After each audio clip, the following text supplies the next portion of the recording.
Hi, my name is Holly Fore, and I'm a student in EDM 310 at the University of South Alabama. And this is my son, Andrew Guy. And today I'm going to be reading him a book called The Biggest Bear by Adam Ralph. Okay.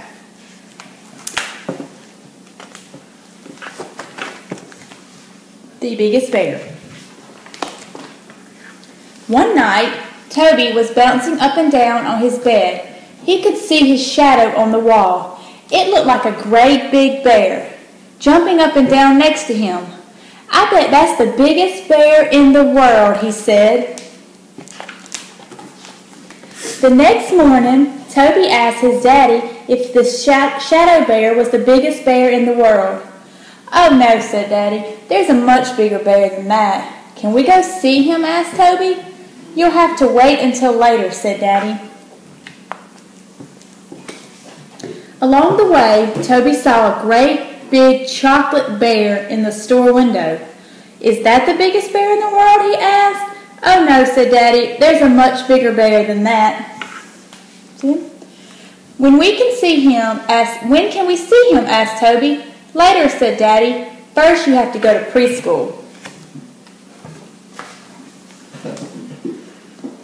At preschool, Toby painted a picture. He wanted to paint a really big bear, but the paper was too small. "It's still a very nice bear," said Daddy when he picked Toby up, "and you'll see the biggest bear in the world later on. But for now, let's go to the park." At the park, Toby saw a huge bear made of stone. It was a fountain, and the water poured out of his mouth. "Is that the biggest bear in the world?" Toby asked. "Oh no," said Dad. The bear is much bigger than that." "We'll see him soon," asked Toby. "Pretty soon," said Dad. "Let's get ice cream."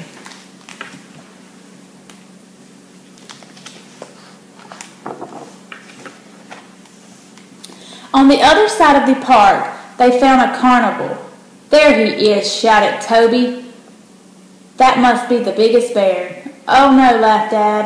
"He's big, but the biggest bear in the world is much bigger." Toby shook paws with the bear and walked on.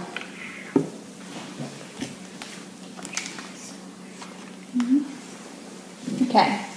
On the way home, Toby and his daddy stopped to look at the enormous balloon bear floating above the town.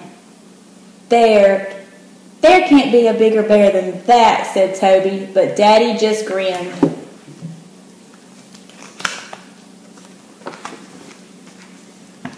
Back at home, Daddy gave Toby his dinner. Is there really a bigger bear than that balloon bear?" asked Toby. "Yes," said Daddy, "a much bigger bear."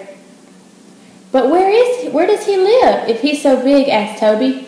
"I'll give you a clue," said Daddy. "He lives above our heads. Can you guess where?" "Is he in the attic?" asked Toby. "Is he on the roof?" But Daddy just shook his head.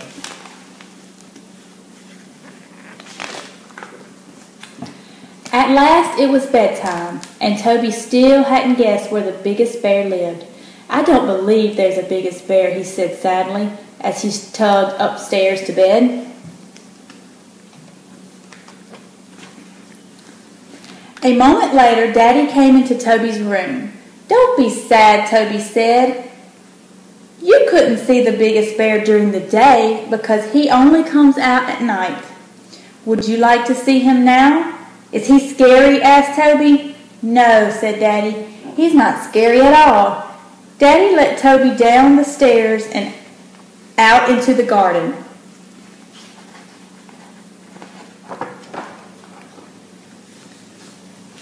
"Look up in the sky," he said. "Do you see the bright stars?" Toby gazed up into the darkness. "That group of stars is called the Great Bear," Daddy said. "Can you see his tail and his paws?" "Oh," said Toby, "he was right above our heads all the time. That really is the biggest bear in the world."